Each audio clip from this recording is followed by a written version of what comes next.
Xin chào các bạn. Hungary. Đây là quốc gia không giáp biển ở Trung Âu. Quốc gia này được bao bọc bởi 7 quốc gia khác, bao gồm Slovakia, Ukraine, Romania, Serbia, Croatia, Slovenia và Áo. Được hình thành từ rất sớm, vào khoảng những năm 895 sau công nguyên, Hungary đã trải qua một bề dày lịch sử với nhiều thăng trầm. Quốc gia này từng một thời liên kết với Áo để thành lập nên đế chế Áo hùng mạnh, thống trị nhiều vùng đất rộng lớn. Tuy nhiên, sau những thất bại ở hai cuộc chiến tranh thế giới, Hungary đã phải chịu nhiều tổn thất nặng nề. Đặc biệt, với việc ký kết hiệp ước Trianon sau Thế chiến thứ nhất, đất nước đã bị mất đi khoảng 71% lãnh thổ cùng 58% dân cư cho một số quốc gia khác như Nam Tư, Romania và tiếp khác. Đó cũng là lý do vì sao hiện nay Hungary chỉ sở hữu một vùng lãnh thổ nhỏ bé, khoảng 90.030 km², tương đương với diện tích của Bồ Đào Nha, quốc gia mà chúng ta đã tìm hiểu trước đây, và là nơi sinh sống của 9.767.000 người.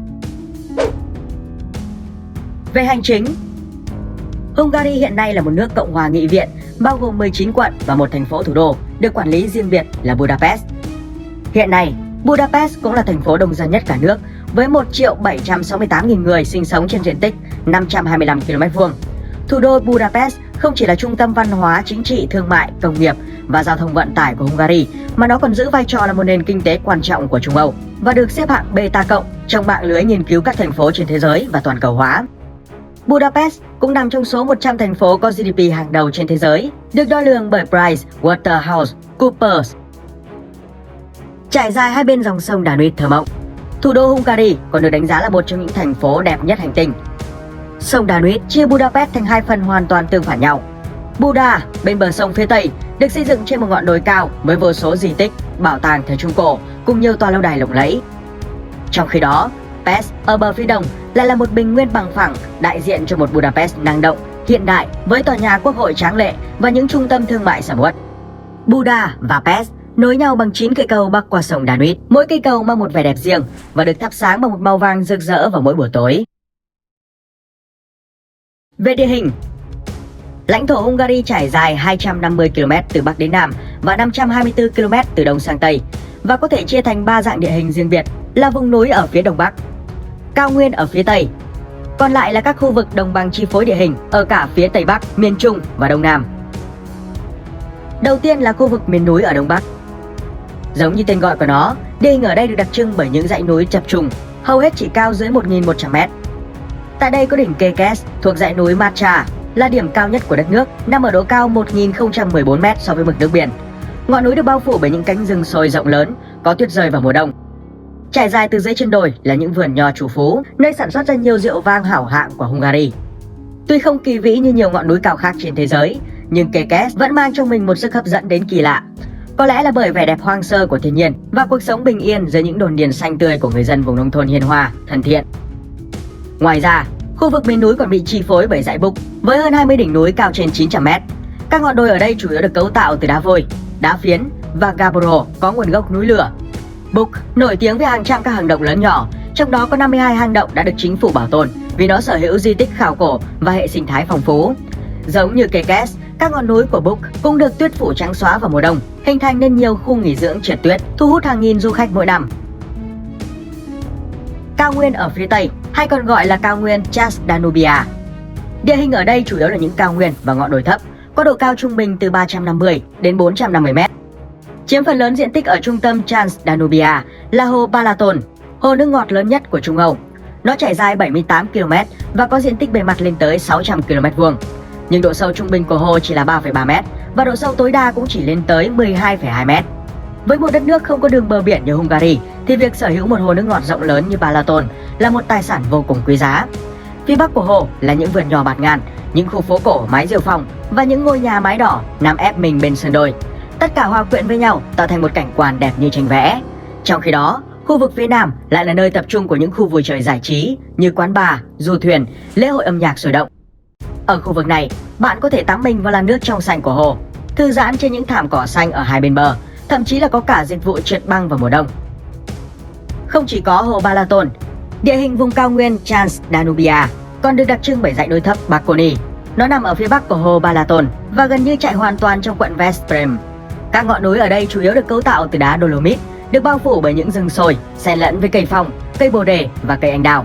Đây cũng là khu vực có ngành công nghiệp khai khoáng phát triển vì nó sở hữu nhiều tài nguyên thiên nhiên như than non, bauxit, mangan. Cuối cùng là khu vực đồng bằng. Khu vực này chiếm phần lớn diện tích của đất nước, bao gồm các vùng đồng bằng lớn và đồng bằng nhỏ.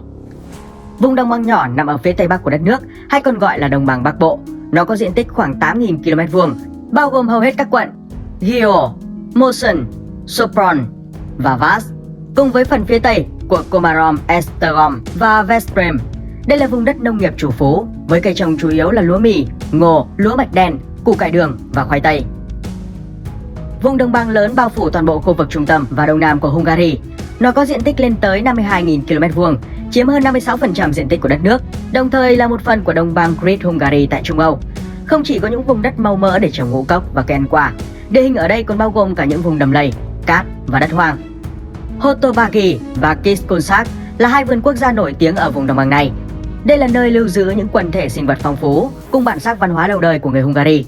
Trong đó, vườn quốc gia Hotobagi được đánh giá là một trong những đồng cỏ rộng lớn nhất của châu Âu, với diện tích 820 km2. Đây là nơi sinh sống của nhiều loài động vật quý hiếm như kền kền xanh, chim ưng sa cờ và đại bàng hoàng đế. Đặc biệt khi đến thăm các nông trại trong vườn quốc gia, chúng ta sẽ bắt gặp hình ảnh các chàng cao bồi trong trang phục truyền thống, đội những chiếc mũ rộng vành màu đen, chăn thả những đàn cừu và ngựa ở vùng thảo nguyên bạt ngàn. Về khí hậu, Hungary có khí hậu lục địa với mùa hè nóng, mùa đông lạnh giá, mùa xuân và mùa thu ôn hòa. Nhiệt độ trung bình năm của quốc gia này chỉ là 10 độ C, nhưng vào mùa hè, nhiệt độ có thể lên tới 35 độ C. Trong khi mùa đông, nhiệt độ giảm xuống chỉ còn 0 đến âm 15 độ C và tuyết rơi nhiều. Do nằm trong lòng chảo Trung Âu và được bao bọc bởi các dãy núi lớn như dãy Alps, dãy Carpathian, dãy Ban Căng và dãy Dinaric F, nên lượng mưa trung bình hàng năm của Hungary chỉ khoảng 600 mm.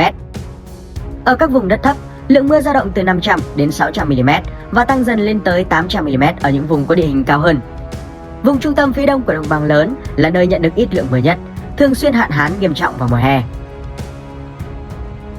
Về sông ngòi, con sông quan trọng nhất Hungary là Danube, một dòng sông thơ mộng uốn quanh thủ đô Budapest với chiều dài 2.850 km.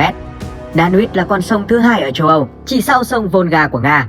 Nó bắt nguồn từ Đức, trải qua lãnh thổ 9 quốc gia trước khi đổ ra Biển Đen, trong đó có 415 km thuộc Hungary. Danube không chỉ là nguồn cung cấp nước chính của đất nước, mà nó còn là một địa điểm du lịch quan trọng với những khung cảnh độc đáo. Khu trung tâm của Budapest dọc theo bờ sông được UNESCO công nhận là di sản văn hóa của thế giới. Sông quan trọng thứ hai là Tisza.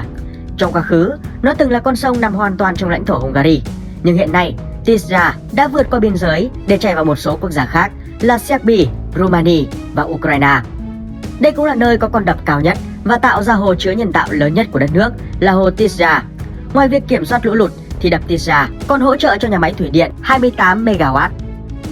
Bên cạnh Danube và Tisza, Hungary còn có một số con sông chính khác như sông Raba, sông Drava, sông Zala và sông Ipoli. Về thành phần dân tộc, ngôn ngữ và tôn giáo, ngay từ khi được thành lập vào cuối thế kỷ thứ 9 sau công nguyên, Hungary đã là nơi sinh sống của nhiều nhóm dân tộc khác nhau, bao gồm người Szent, người La Mã, người Đức, người Huns, người Tây Slav và người Avars. Tuy nhiên, sau những thăng trầm trong lịch sử cùng với việc mất đi nhiều vùng lãnh thổ qua hai cuộc chiến tranh thế giới, Hungary của hiện tại đã trở thành một đất nước khá đồng nhất, với 83,7% dân số là người dân tộc Hungary. Tiếng Hungary cũng đóng vai trò là ngôn ngữ chính thức của quốc gia, được hầu hết người dân sử dụng. Hai nhóm dân tộc thiểu số lớn nhất của đất nước là người Rumani chiếm 3,1% và người Đức chiếm 1,3%. Bên cạnh đó còn có người Slovakia chiếm 0,3%, người Romania chiếm 0,3%, người Croatia chiếm 0,2%, còn lại 11,1% là các nhóm người thiểu số khác hoặc không xác định được dân tộc. Trong vấn đề tôn giáo thì Hungary từng là một quốc gia theo Cơ đốc giáo. Sử học Hungary có nói, trong lễ đăng quang của vua Stephen đệ nhất vào năm 1000 sau công nguyên, ông đã ban hành Công giáo là quốc giáo, và giáo hội Công giáo Hungary vẫn phát triển mạnh mẽ trong nhiều thế kỷ sau đó. Ngày nay, Hungary là quốc gia không có tôn giáo chính thức, quyền tự do tôn giáo cũng luôn được đề cao. Nhưng theo số liệu điều tra của Eurobarometer vào năm 2019 thì Công giáo vẫn là tôn giáo thịnh hành tại quốc gia Trung Âu này, chiếm tới 62% dân số. Theo sau là Tin lành, chiếm 5% dân số. Các giáo hội Cơ đốc giáo chiếm khoảng 8%, Do Thái chiếm 1%, Chủ nghĩa vô thần chiếm 20%. Các tôn giáo khác như Phật giáo, Hồi giáo, tà giáo chiếm 2%, còn lại 2% dân số không tham gia vào cuộc điều tra. Về kinh tế, mặc dù phải trải qua nhiều biến động trong lịch sử, đặc biệt là hậu Thế chiến thứ hai, và cũng không có thế mạnh về khoáng sản hay dầu mỏ, nhưng nhờ vào những nỗ lực đổi mới nền kinh tế của chính phủ, Hungary của ngày hôm nay vẫn là một đất nước phát triển với mức sống cao so với các quốc gia thuộc khối phía đông.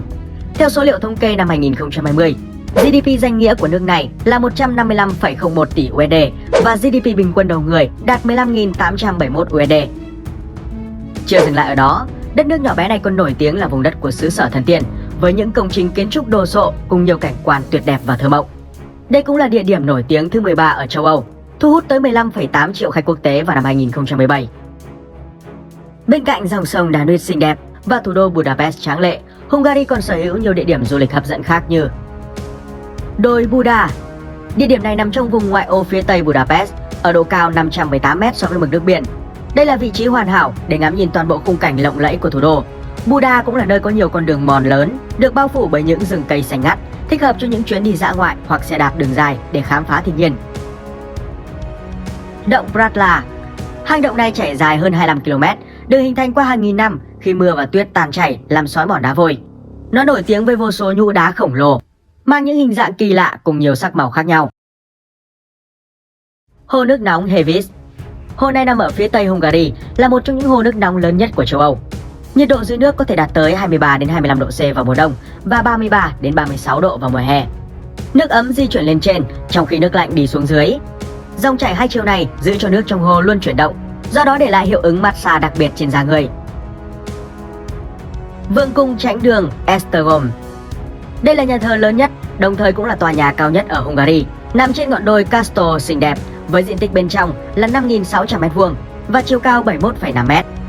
Điểm nổi bật của nó là nhà nguyện Bà Cốc, được xây dựng bằng đá cẩm thạch trắng đỏ, ở bên trái của lối vào chính. Nó là một ví dụ tuyệt vời về nghệ thuật điêu khắc đá thời kỳ phục hưng của Ý. Bên phải của Vương cung Thánh đường là một hầm mộ khổng lồ, được bảo vệ bằng một tảng đá khổng lồ nguyên khối, chứa hài cốt của một tổng giám mục và các thành viên cấp cao khác của giáo sĩ. Vùng rượu vang Tokaj. Đây là một trong 7 vùng sản xuất rượu vang lớn nhất của Hungary. Khu vực này nằm dưới chân đồi, với hàng chục ngôi nhà mái ngói đỏ nằm xen kẽ những vườn nhỏ bạt ngàn, với vẻ đẹp yên bình và thơ mộng. Cảnh quan của vùng rượu Tokaj đã được UNESCO công nhận là di sản thế giới vào năm 2002. Vậy là chúng ta đã khép lại hành trình khám phá đất nước Hungary. Các bạn thấy quốc gia này như thế nào? Hãy để lại suy nghĩ dưới phần bình luận cho 5 phút thôi và mọi người cùng biết nha. Xin chào và hẹn gặp lại các bạn trong những video tiếp theo.